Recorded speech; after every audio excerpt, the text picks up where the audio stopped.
Bismillahirrahmanirrahim. Alhamdulillahi rabbil alamin. Wa sallallahu wa sallama ala sayyidina wa habibina Muhammadin imamil anbiya'i wal mursalin wa ala alihi wa sahbihi ajma'in. Amma ba'd.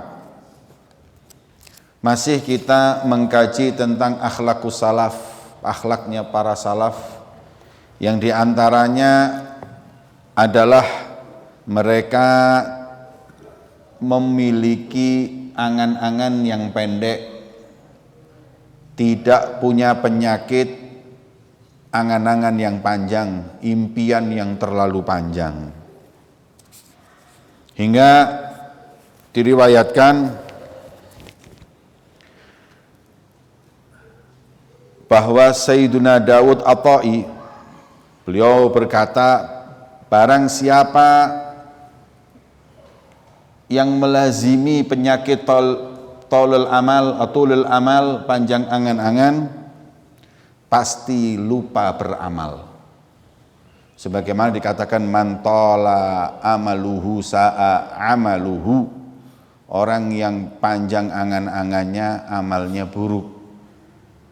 Orang yang panjang angan-angannya lupa beramal karena masih merasa hidup di dunia panjang hingga menunda-nunda. Maka disebutkan ghaliban wa yusawwifu taubah, dan menunda-nunda taubat.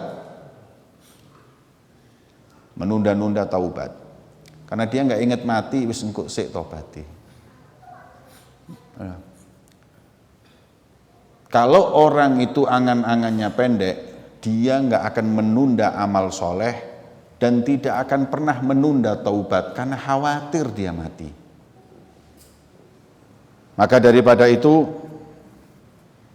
ini dampak penyakit hati tulul amal. Ini tulul amal ini penyakit, hadirin.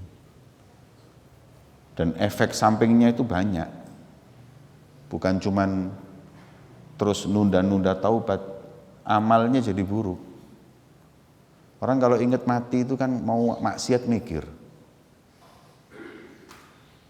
Orang kalau tahu bahwa hidup di dunia ini sementara itu mau makan haram mikir. Tapi karena mereka itu sudah nggak kepikiran mati, itulah jadi sebab mereka berani maksiat sama Allah. Serakah, tamak dengan jabatan dan dunia, karena nggak eling mati, nggak ingat mati udah. Ya. Bahkan kata Imam Abdullah bin Alawi al-Haddad dalam Nasaidiniyah, derajat tulul amal ini macam-macam. Ada yang lumayan mending, kalau sakit inget, ini mending. Ada orang sakit langsung sodako, langsung istighfar, langsung ibadahnya semakin bertambah karena dia takut mati. Ini masih mending. Jadi ketika dia sehat lupa, sakit ingat, ya lumayan itu. Ada yang sakit gak eling, ono sing nemen, sudah sakit masuk rumah sakit anak diceluk. Nak, tolong, nek sampai bapak sedo, toko dan tanah jangan sampai dijual. Bayang no. Mestinya nek wis sakratul maut itu tolong tanah toko dolen gawe masjid. Ini enggak, jangan sampai dijual. Mikirnya itu sampai sebegitunya. Nek aku dadi anak tak tekek pisan bapak ini. Yujuk nemen-nemen po. Padahal di Islam orang sakit sakratul maut itu sodakohnya nggak berlaku 100%, cuman sepertiga. Itu namanya maradul maut. Kenapa? Karena pasti orang gitu itu amal atau angan-angannya berkurang. Sampai ada di Islam babul wasiat itu gitu. Jadi kalau ada orang sakit, terus ngomong gini, tolong tanah ini, tolong ini kasihkan masjid, tolong ini kayak no pondok, tolong ini semuanya. Begitu meninggal dihitung di jumlah. Kalau lebih dari sepertiga, minta ridho ahli waris. Kalau kurang dari sepertiga nggak apa-apa, dari harta semua yang dia miliki. Jadi Islam itu sampai seperti itu hadirin. Kenapa? Karena sudah jelas orang mau meninggal itu pikirannya ingin sodako. Tapi kalau pas bukan maradul maut, bukan sakit seperti itu, dia ngomong dihadiahkan, semuanya sah. Nggak pakai sepertigaan. Tapi kalau maradul maut, disakit waktu mau sakratul maut, mau meninggal, itu hanya yang sah sepertiga hartanya. Lebih dari itu harus minta ACC ahli waris. Karena ya pikirane agama mikir ngono ya masuk akal karena dia sudah mau mati. Itu seperti itu kebanyakan. Tapi kalau apabila mau mati, mesti wasiatnya tolong tanahku ijo didol. Ya Allah. Mau dipakai apa terus? Dia mau mati. Kalau saya mati loh dia ngomongnya. Sampai mau mati pun si medit. Jangan dijual, eman niku tanah. Ya Allah. Ini katanya Imam Haddad dalam Nasoe sudah kebangetan, parah penyakit tulil amalnya ini orang.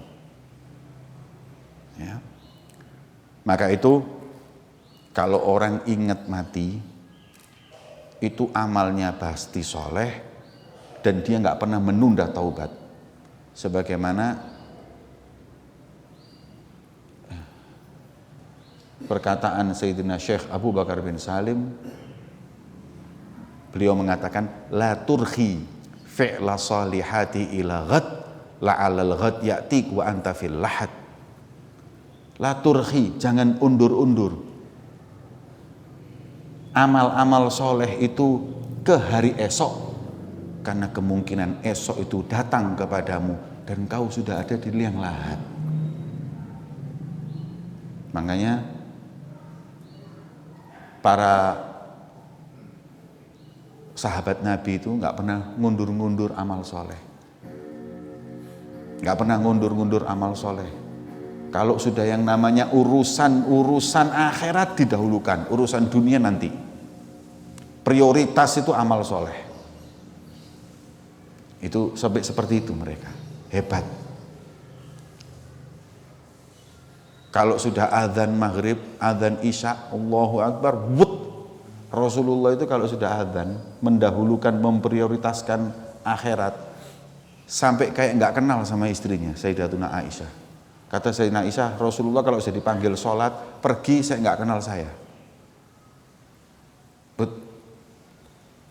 Masya Allah.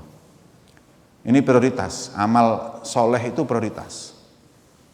Makanya sahabat itu dulu seperti itu. Pengantin baru. Ya, ada namanya Ghasilul Malaikah, sahabat. Hamdolah namanya. Tutup Bangdola.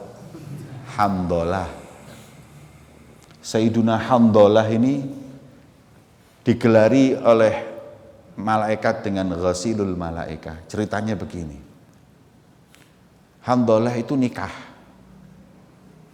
Jadilah beliau pengantin baru. Baru ngisi jadi pengantin. Sore akad nikah. Maghrib kumpul. Malam hari dapat pengumuman. Pengumuman jihad fisabilillah. Dadak. Beliau nggak sempat mandi junub. Langsung ngambil pedang, langsung berangkat. Manten anyar loh, Rek.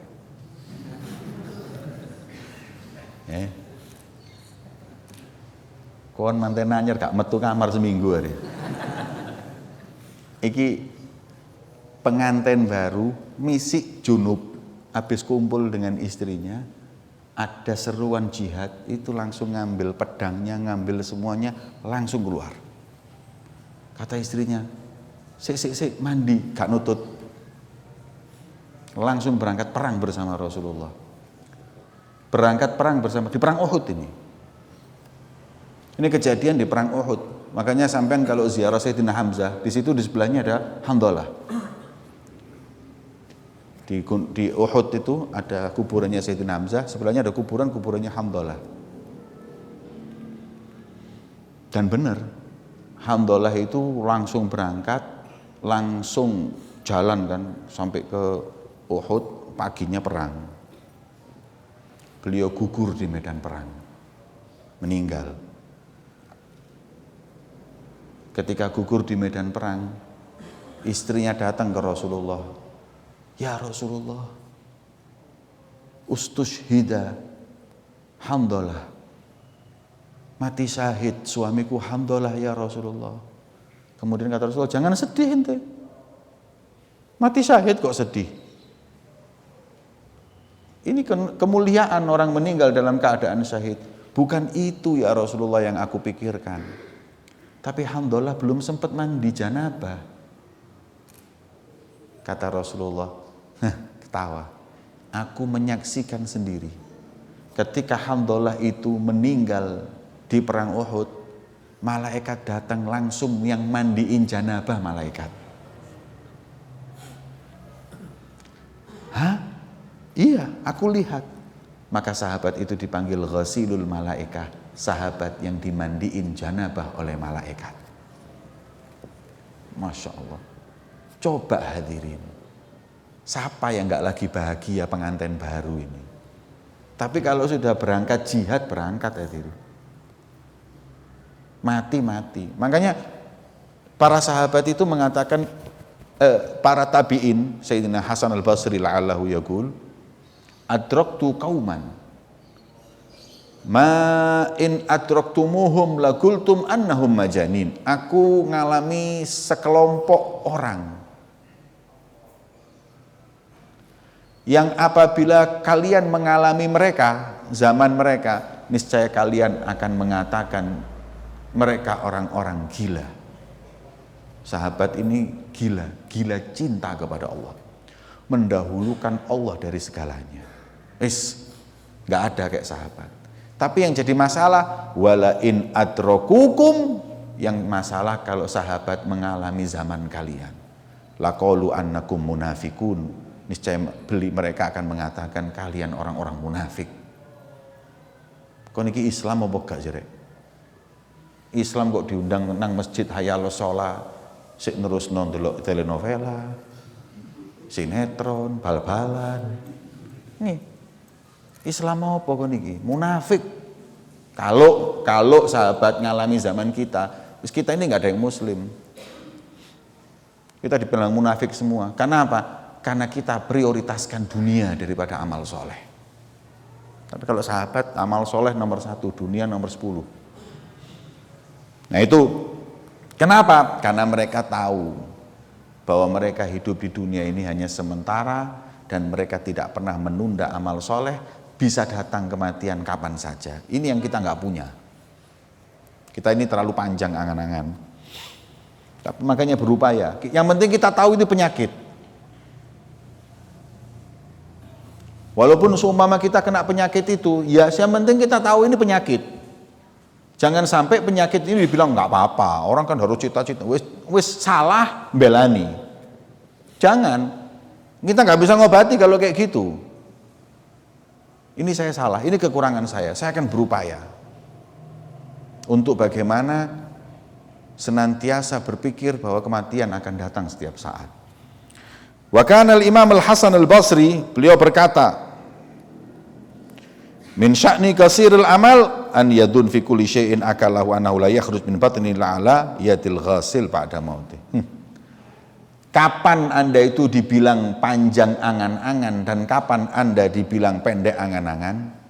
Kata Imam Hasan Basri, barometernya ialah orang yang pendek angan-angan adalah orang yang kalau makan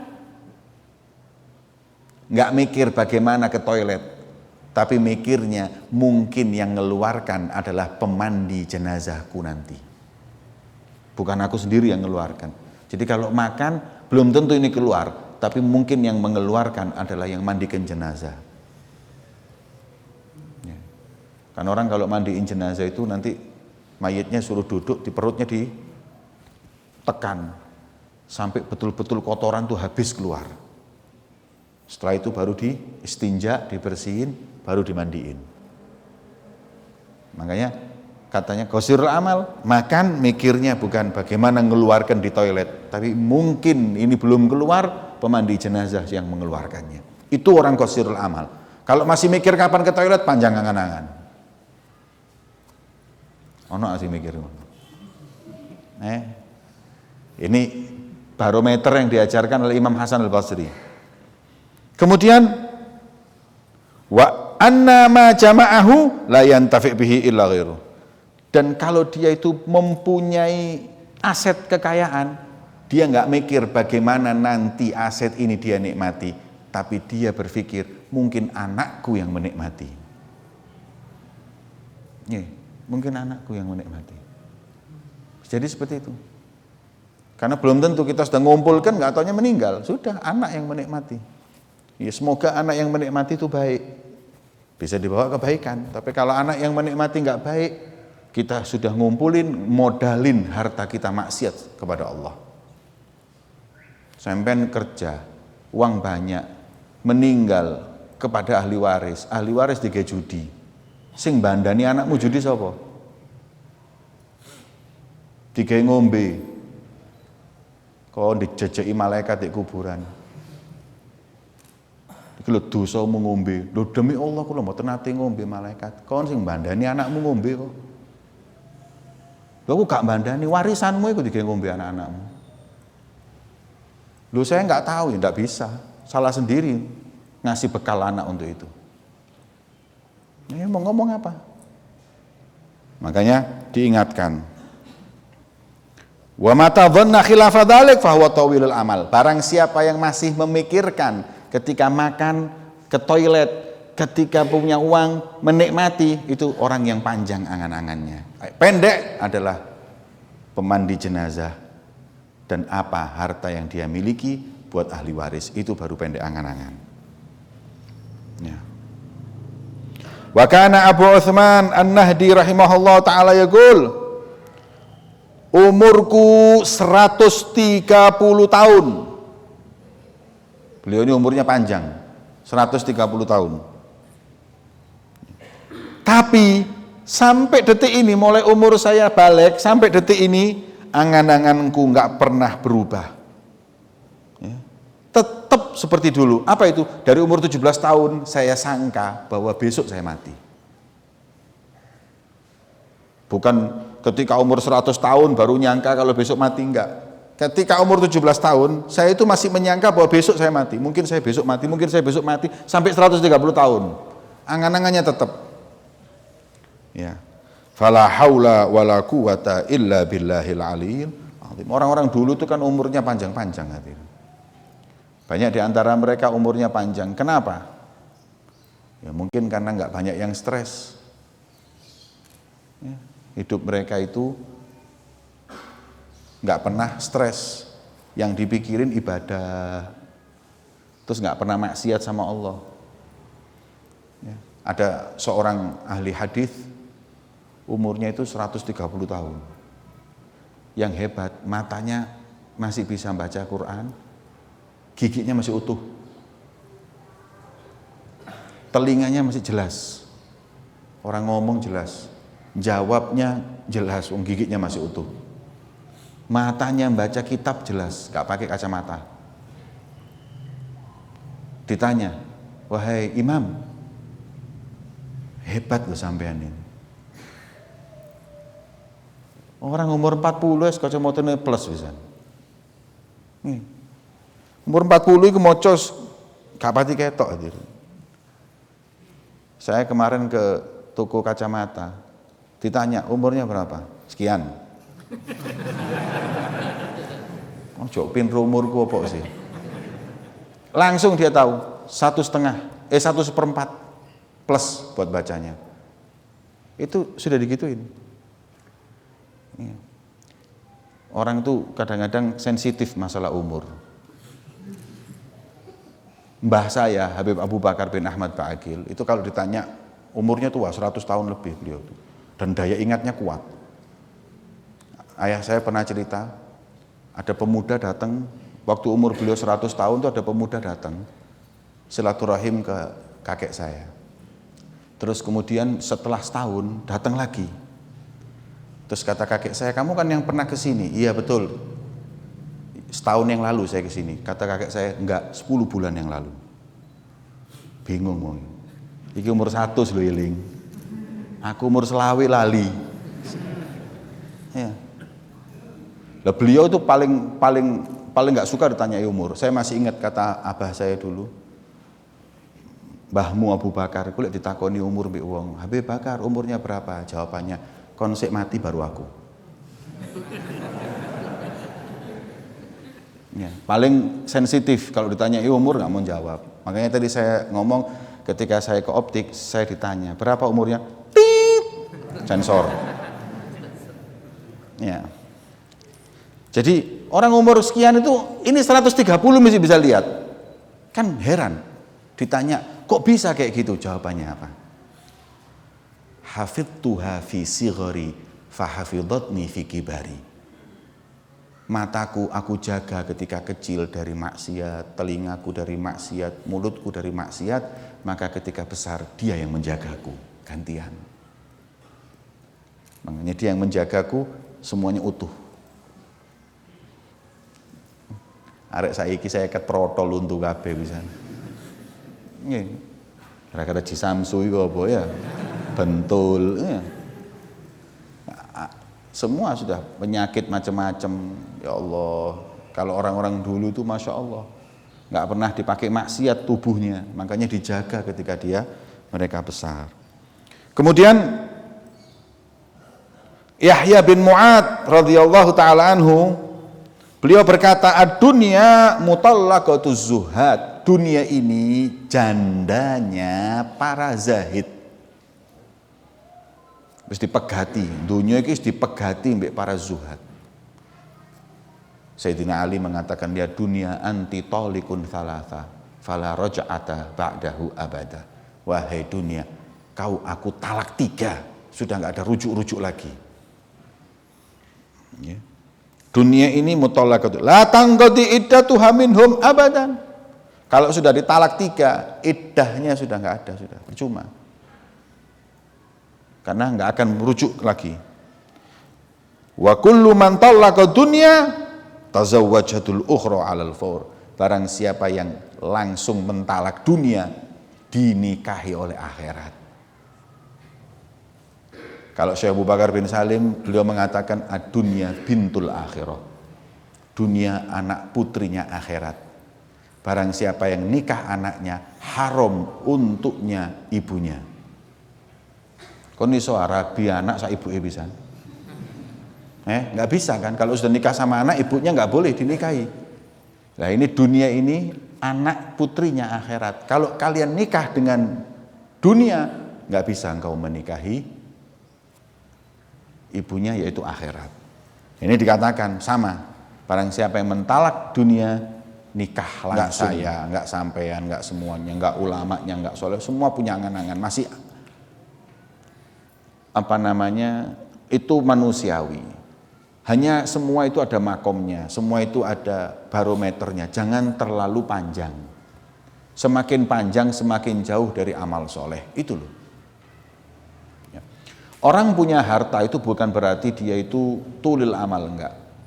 Karena ini masalah hati. Ya. Ada orang yang hartanya banyak kayak Sayyidina Husain ibn Syekh Abu Bakar bin Salim itu kaya raya. Tapi beliau berkata, wallahi demi Allah, kalau hartaku ini semua yang dititipkan oleh Allah kepadaku diambil dalam waktu 1 detik, saya jamin tidak ada satu rambut atau buluku yang berdiri. Kita hadirin punya uang 1 miliar, hilang 500 juta, stroke. Ya. Bingungnya, stres, banyak. Padahal nggak habis uangnya, nggak habis. Aku niteni, lawan wong sugih ngomong, gara-gara pandemi ini rugi, goroh. Keuntungannya berkurang ya. Keuntungan berkurang itu stres. Bayangkan. Tapi kalau mereka habis pun nggak sedikit pun bergeming. Karena dunia buat mereka itu di tangan, bukan di hati. Ya. Dunia itu buat mereka di tangan, hilang ya hilang. Kalau di hati hilang, ada yang darahnya tergantung dolar. Dolar munggah, darahnya munggah. Dolar turun, darah turun. Ya, hidupnya tergantung dengan la haula wala quwwata illa billah, dengan dunia. Nah, ini diingatkan kita. Nah,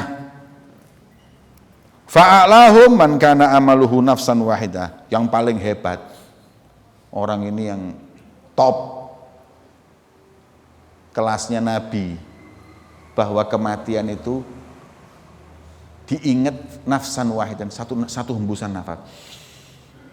Dia satu hembus nafas itu belum tentu dia hidup setelah hembusan itu. Saking, waduh, ini berat, sudah nggak pernah mikir panjang hidup di dunia. Fatulul amal min rahmatillah likulli ahad. Makanya kadang-kadang panjang angan-angan itu kadang juga jadi rahmat. Ya, kalau enggak, ya, kita hidup semua ketakutan. Ini saya kasih di Ihya, disebutkan gini. Malaikat itu lihat, Allah menciptakan makhluk. Kita ini kan sebelum lahir ini kan arwah kita ini semuanya kan sudah diciptakan dulu sama Allah. Dikumpulkan di satu tempat. Arwah kita semua. Makanya ada hadis yang mengatakan al arwahu junudun mujannadah. Arwah itu saling kelompok mengelompok. Ma ta'arafa min hak talaf, yang di sana ngumpul, di sini ngumpul. Di sini saling cinta. Jadi kita semua ini dulu arwah kita kumpul sama Rasulullah. Makanya kita cinta sama Rasulullah. Kita senang sama Syekh Abdul Qadir Jailani. Idolamu sapa? Syekh Abdul Qadir Jailani. Idola saya Habib Umar bin Hafid. Itu berarti arwah kita dulu tuh kumpul sama mereka. Makanya di dunia saling cinta. Baik yang hidup atau meninggal. Kita cinta para nabi, kita cinta itu berarti kita kumpul mereka. Mata, ini sampai disebutkan dalam risalah Kusyairiyah ini. Kemudian wa ma tanakara min hakhtalaf. Kalau arwah kita, ruh kita, jamaknya ruh itu arwah. Kalau bahasa Indonesia arwah itu ruh. Tapi kalau dalam bahasa Arab ruh itu satu, arwah itu banyak. Arwah manusia ketika itu kumpul di alam tersebut sebelum diciptakannya dunia ini, sebelum diciptakan bumi ini, kita dikumpulkan dulu sama Allah. Terus mata nakaro yang nggak kumpul, ikhtalaf di dunia musuhan.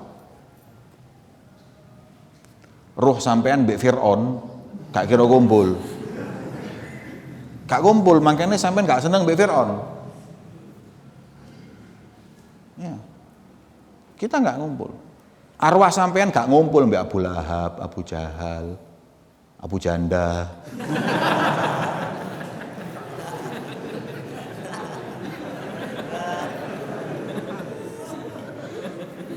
Tolong sensoran nih ya. La haula wala quwwata illa billah. Makane belenek deloke ya. Iku sebabnya arwahmu gak kumpul. La haula wala quwwata. Keperucut. Nih, sapa maneh? Wis pokoke wong-wong sing kafir-kafir iku nggak mungkin kita kumpul sama mereka. Makanya kita nggak seneng di dunia. Nah, katanya Imam Al-Qushairi dalam risalah Qushairiyahnya mengatakan bahwa kita ketika mengadakan haul, kita manakib, itu membuktikan ruh kita ini kumpul dengan arwah mereka. Ini suatu kemuliaan. Makanya hubbus sholihin ini, cinta kaum sholihin itu nggak main-main, hadirin. Itu kenikmatan besar. Jadi kalau di hati kita ada rasa cinta dengan Nabi Muhammad, dengan para sahabat, dengan keluarga Nabi, itu berarti menunjukkan, jadi kalau ada orang nggak senang sahabat Nabi, memang arwahnya nggak kumpul sampai sahabat itu biyen. Ada orang nggak cinta dengan keluarga Nabi, ya mereka nggak kumpul memang. Nah itu, jadi kita dulu itu dikumpulkan, arwah kita semua ini diciptakan bareng. Kemudian kita diambil satu ahad, perjanjian sama Allah. Ya. Saya pernah mendengarkan ceramahnya Profesor Dr. Quraish Shihab tentang hal ini. Beliau mengatakan apa? Kenapa kok kita nggak ingat Beliau menjawab, jangan lagi di waktu itu, di waktu di perut ibu aja kejadian kita nggak inget kok, apalagi waktu itu. Lupa kita, kejadian waktu umur setahun aja kita nggak inget kok. Nah, kecuali kaum solihin yang diberi oleh Allah kemuliaan kadang ingat kejadian ketika perjanjian itu. Ini termasuk karomah ini. Terus katanya Allah, ini sampean dulu pernah diajak ngomong sama Allah, mek gak eling ae. Apa kata Allah? Alastu birabbikum? Bukankah aku Tuhan kalian? Jadi Allah pernah ngomong gitu loh sama kita sebelum kita di bumi ini. Ketika ruh kita kumpul ini. Ada ruhnya Nabi Adam sampai Rasulullah. Ada ruhnya kaum sholihin, semuanya lengkap. Alastu birabbikum? Allah ini ngasih pertanyaan sama kita. Bukankah aku Tuhan kalian? Wahai hambaku. Dan kita semua menjawab satu jawaban. Qalu bala, iya ya Allah. Kita sudah jawab iya, tapi ketika di dunia berubah. Ada yang kafir, ada yang tidak beriman, ada yang murtad, ada yang lain. Padahal mereka sudah janji loh. Kita ini semua sudah janji sama Allah loh, nggak ada Tuhan selain Allah. Tapi kita menuhankan selain Allah. Bahkan kita kadang memilih Tuhan selain Allah. Makanya nggak bisa. Pluralisme semua agama sama itu nggak bisa. Orang yang tidak meyakini Tuhan selain Allah itu berarti mengingkari perjanjiannya dengan Allah. Nah itu kita semuanya menjawab qalu bala. Iya ya Allah. Ya. Kemudian setelah manusia tadi dikumpulkan, malaikat tanya. Nah ini pembahasannya di sini. Ya Rob, nggih. Manusia segini banyaknya, ini akan kau turunkan ke muka bumi. Iya. Kira-kira semenjak Nabi Adam diciptakan sampai nanti hari kiamat, manusia itu jumlahnya berapa? 10 triliun. Sekarang ini jumlah populasi manusia hampir 10 miliar loh. Sekarang ini. Kalau dari zaman Nabi Adam sampai sekarang kira-kira ada berapa? Anggap 10 triliun. Nek 10 triliun, malaikat tanya, "Duh ya Rob, cukup bumi iki wong sakmene akeh. Gimana tinggalnya? Ndak sesek-sesekan dunia ini." Kemudian katanya Allah, "Loh, aku ciptakan kematian buat mereka, wahai malaikat." Nah iki. Jadi gantian urip iku rek, gak langsung. Masamu tak ciptakan langsung brul bareng ngono. Nah, ku ciptakan gantian, ada hidup, ada yang mati, ada yang hidup mati. Hah? Katanya malaikat. Jadi mereka itu mati. Karena malaikat nggak ada yang mati. Manusia yang mati, gantian karena mereka ada yang hidup terus mati. Khalaqtu lahumul maut. Aku ciptakan untuk mereka kematian, wahai malaikat. Jadi ini malaikat, hal yahna'humul 'aish. Kalau hidup terus bakalnya mati, apa bisa nikmat itu hidup? Baru lahir harus mikir mati. Terus katanya Allah, khalaqtu lahumul amal. Tapi aku ciptakan angan-angan. Itu yang kadang mereka lupa kalau mereka akan mati. Pikirin malaikat, kalau kita ini kayak malaikat, hidup tapi bakalnya mati buat apa? Tapi karena ada angan-angan itulah yang membuat kita lupa akan kematian. Nabi Musa didatengin malaikat Israel, ceritanya gimana? Tempeling dari malaikat. Nih, ayo cabutan nyawaku lek wani. Terus katanya malaikat, ya udah, katanya Allah mau diundur berapa tahun? Apa ya? Malaikat Israel tak pikir. Sendredeg lah keringetan lho iki. Vaksin dadak norek. Sampai endi mang rek?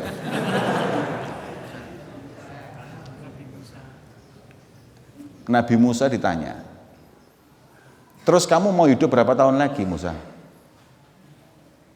Katanya Nabi Musa, yuk diundur, dipending ojo saiki. Tambono. Terus ya terserah mau berapa tahun lagi. Kata Nabi Musa, kalau diundur 5 tahun 10 tahun tetap aja mati, tetap. Ya saiki ae lha apa? Dawa-dawa. Ya udah kalau gitu ya sekarang aja buat apa? Oh ya wis. Akhirnya diambil nyawanya. Jadi makanya yang disebutkan di sini, amal itulah yang buat kadang-kadang kita ini misi hidup di dunia ini ada harapan. Kalau enggak, ya katanya malaikat itu. Orang begitu hidup sudah mikir mati. Nggak ada yang kerja, nggak ada yang apa, pokoknya nggak ada yang bangun rumah, nggak ada apa, mau mati mari di kuburan. Paling kumpulnya di kasin kabeh ngono. Iya, sekarang ngenteni ini kapan diceluk melbu, apa celuk melbu ngono wis atau mau maneh. Iya. Cuman karena ada angan-angan kita kerja, di angan-angan kita seperti ini. Makanya ada riwayat pula di zaman Nabi Sulaiman. Nabi Sulaiman ini kan menaklukkan apapun bisa, sampai angin ini ditaklukkan. Angin itu disuruh apa aja sama Nabi Sulaiman mau. Suatu saat Nabi Sulaiman duduk dengan sahabatnya, malaikat Israel datang. Berupa gitu malaikat Israel itu berupa manusia. Terus temennya Nabi Sulaiman itu dilihat sama sinis gitu lihatnya. Kayak wong bingung. Lho apa sih wong iki ndelok aku ngene. Kayak bingung. Terus katanya Nabi Sulaiman, katanya sahabat setelah orang itu pergi, wahai Nabi Sulaiman, siapa itu tadi? Malaikat. Hah? Malaikat apa? Israel. Wah. Apa? Aku didelok tok memang. Modele wis cidek iki rek. Nggih. Waduh itu siapa Nabi Sulaiman? Waduh saya nggak tahu kapan ajal manusia, nggak tahu. Tapi modelnya aku ate digetno iki mau. Tolong, aku minta tolong padamu Nabi Sulaiman. Apa?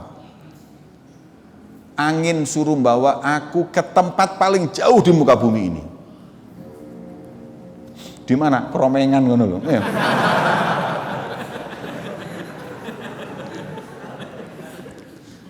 Waduh, Ridwan Kromengan iku waduh lho. Digawa nang gini tempat Aqsa. Aqsa itu paling jauhnya tempat. Nabi Sulaiman waktu itu kerajaannya di mana? Di Palestina.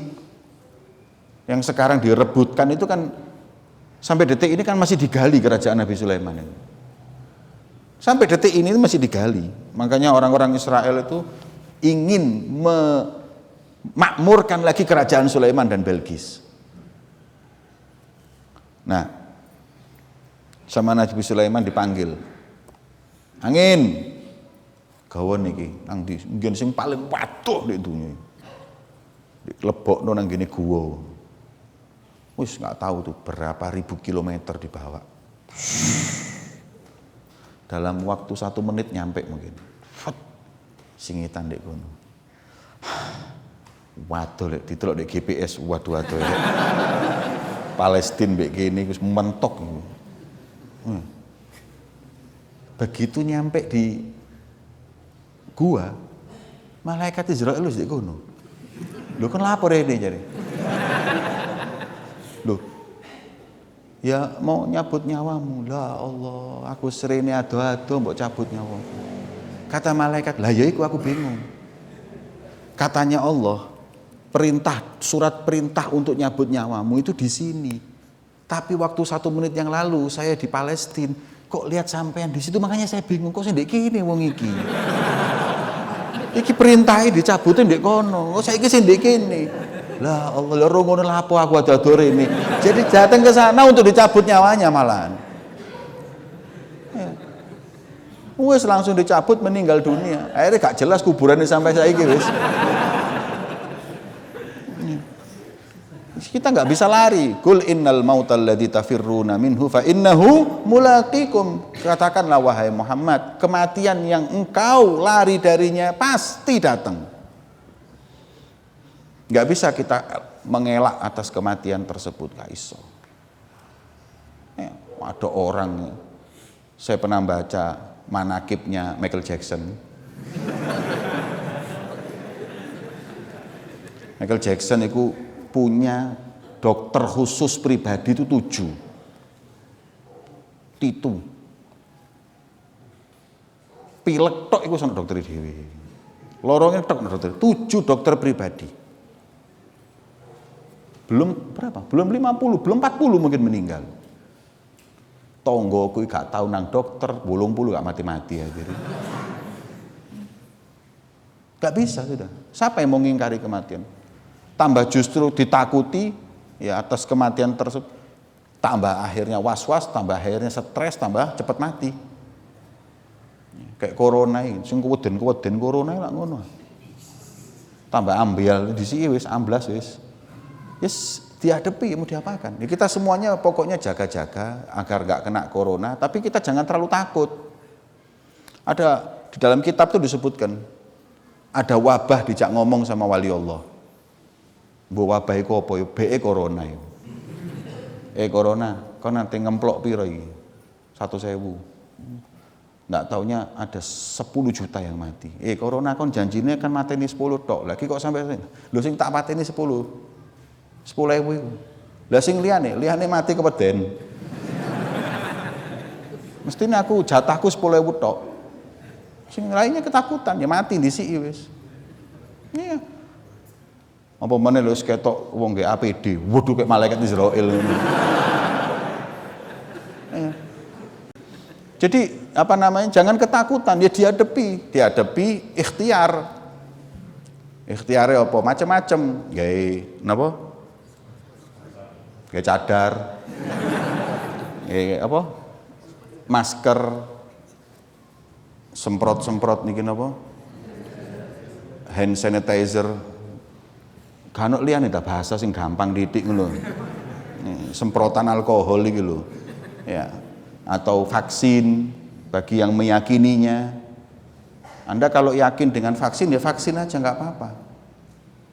Ya, wong juga orang sudah jutaan yang vaksin ya Anda yakin dengan vaksin ya vaksin. Kalau Anda tidak yakin dengan vaksin ya justru nggak manfaat vaksin itu. Keweden, tonggoku mari divaksin mati. Kok wis gak usah vaksin wis wedi. Akhirnya dia vaksin ya mati bisa akhirnya. Jadi yang yakin dengan vaksin. Ya, saya kira nggak mungkin kalau apa namanya ada tujuan untuk vaksin bunuh orang segitu banyaknya. Ya wallahu a'lam. Ya. Tapi kalau yang nggak mau ya nggak apa-apa. Tapi kalau Anda nggak mau ya nggak iso numpak pesawat, nggak iso mlebu mall. Curhat maneh lho aku ini. Kemudian ya apa namanya? Wa kana Abdullah bin Abbas radhiyallahu taala anhuma yaqul maktubun suf. Hadirin. Kita pokoknya yang namanya angan-angan ada, tapi yang namanya rizki itu juga sudah ditentukan oleh Allah. Sayyidina Abdullah bin Abbas itu pernah berkata seperti ini. Ya. Tertulis di punggungnya ikan di laut dan tertulis juga di biji kurma nama siapa yang akan memakannya, kita nggak lihat. Jadi yang sampean pancing ini, ikan yang sampean pancing ketika sampean datang, hakikatnya sudah di punggungnya ada tulisannya, hadza rizqu fulan bin fulan, ini rezekinya fulan bin fulan. Ini yang bakal dimakan. Ikan itu jumlahnya miliaran, mungkin triliunan. Tapi kita nggak tahu rezekinya siapa. Tapi hakikatnya di setiap punggungnya tertulis, iki rezekine Jamal. Tak pangane ndek kasin kuno ndek warung. Hakikatnya toko sendang biru. Digawe rene rezeki saya yang makan. Ya. Kemudian wala ya'kulu ghairuh, enggak mungkin yang makan yang lain. Ono sing rezekine kucing. Setuku ndek pasar dilebokno nang ngene pawon, isu-isu dipangan gak ono, dipangan kucing. Rezekine kucing, tulisannya kucing ndek kono. Enggak usah marah, itu bukan rezekinya Anda. Ya. Tamer atau kurma juga begitu, ada tulisannya. Makanya dikiaskan semua nasi yang Anda, nasi itu ada tulisannya. Rezeki itu sampai seperti itu. Wa ma'adzalik fal harij yastahid wa yakhaf ala rizki an yakhudha ghairu. Tapi dasar orang itu serakah, ketakutan kalau rizkinya dia diambil orang, padahal nggak mungkin. Sudah ada tulisannya. Saya itu kemarin eling 2 tahun yang lalu sebelum pandemi itu saya ke Malaysia. Nang gini outlet ono jaket.